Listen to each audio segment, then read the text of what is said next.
तीन दोस्त चंपारण जिले के एक छोटे से गांव में जा रहे थे।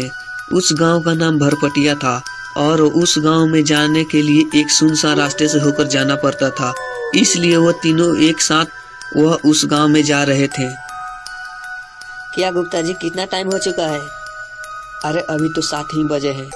बाप रे बाप, अभी 7 ही बजे हैं। देखो कितना सन्नाटा छाया हुआ है। हाँ रिंकू, इसलिए जल्दी जल्दी चलो इस रास्ते से। हम लोग सही रास्ते जा रहे हैं ना गुप्ता जी? हाँ चिंटू, हमको तो ऐसा ही लगता है। तभी कुछ दूरी पर गुप्ता जी को एक शमशान घाट और एक ढाबा दिखाई देता है।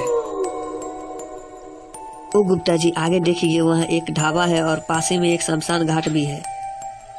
हाँ रिंकू, चलो उस ढाबे में हमसे। अरे रिंकू, यहाँ तो इस ढाबे में तो कोई दिखाई नहीं दे रहा है। हाँ गुप्ता जी, हमें क्या, यहाँ कुछ देर आराम कर कर तो निकल जाना है। तीनों दोस्त वहीं कुछ समय के लिए आराम करते हैं, लेकिन चिंटू को डर लग रहा था। वह काफी सोचकर घबरा रहा था कि उस शमशान घाट से कोई भूत बाहर निकल कर ना आ जाए। लेकिन उनको क्या पता, जिस गांव में जा रहे हैं वहां एक बहुत खतरनाक डायन रहती है और उसका उस शमशान घाट में कब्जा भी है। यह बात से अनजान यह तीनों चुपचाप उस ढाबे में बैठे थे, तो तभी वहां चिंटू को कुछ दिखाई देता है। वह क्या था? क्या हुआ चिंटू? कुछ नहीं गुप्ता जी, अब जल्दी चलिए यहाँ से।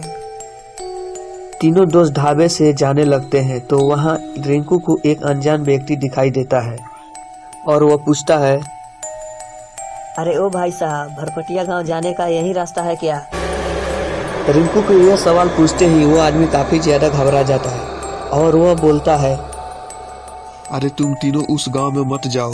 तुम नहीं जानते कि उस गांव में एक भयानक सी डायन रहती है और उसने गांव की कई सारी आदमी को मार चुकी है और वह मारकर सारी लाश इस शमशान घाट में दफना देती है। और वह व्यक्ति यह सब बात बोलकर वहां से भाग जाता है। इसे क्या हो गया? रिंकू के यह सवाल पूछते ही वह व्यक्ति यहाँ से भाग क्यों गया? कि तुम कुछ गलत ही पूछ लिए। तभी वहाँ जोर जोर से बारिश शुरू हो जाती है और वहाँ अजीबो सी आवाज आने लगती है उस शमशान घाट से। अरे चलो यहाँ से उस ढाबे में चलते हैं, नहीं तो हम भीग जाएंगे। सब लोग वापस ढाबे की ओर जाते हैं, पर यह क्या, वहाँ तो कोई ढाबा ही नहीं है। रिंकू, यह ढाबा कहाँ गया? हम लोगों तो यहीं देखा था। हाँ चिंटू, मुझे भी कुछ समझ नहीं आ रहा है कि वह ढाबा कहाँ गया। ढाबा के अचानक से गायब हो जाना उन लोगों के लिए कोई खौफ से कम नहीं था। तीनों किसी पेड़ के नीचे बारिश रुकने का इंतजार कर रहे थे। तभी एक और घटना उनको विचलित कर दिया। बिना किसी चालक के बाइक देखकर वो काफी ज्यादा डर गए। अरे रिंकू, तुमने भी वही देखा जो मैंने देखा? हाँ गुप्ता जी, मैंने भी वही देखा कि बिना चालक की गाड़ी चल रही थी। तभी बारिश रुक जाती है और तीनों वहां से फौरन निकल जाते हैं। उस गांव के जाते ही उनको भरपटिया गांव के बोर्ड दिखाई देता है। लगता है रिंकू, हम लोग सही रास्ते में हैं। वह देखो, वहां भरपटिया गांव के बोर्ड दिखाई दे रहा है।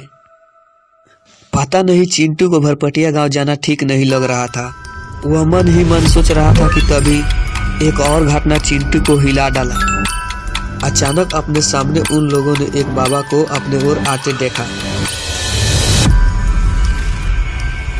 चले जाओ यहाँ से, वरना मारे जाओगे। चले जाओ। अरे गुप्ता जी, लगता है हम लोगों को भरपटिया गांव में नहीं जाना चाहिए।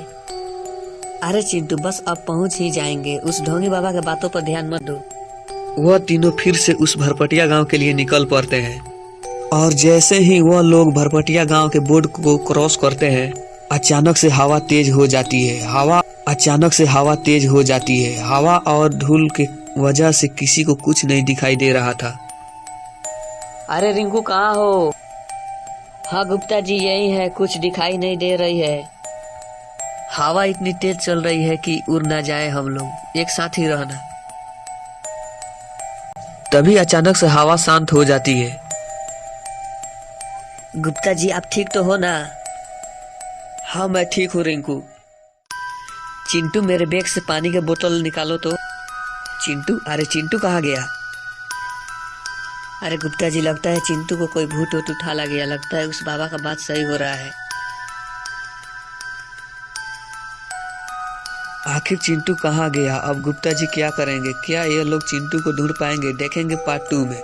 तब तक के लिए चैनल को सब्सक्राइब जरूर कीजिए और वीडियो को लाइक और कमेंट शेयर जरूर कीजिएगा।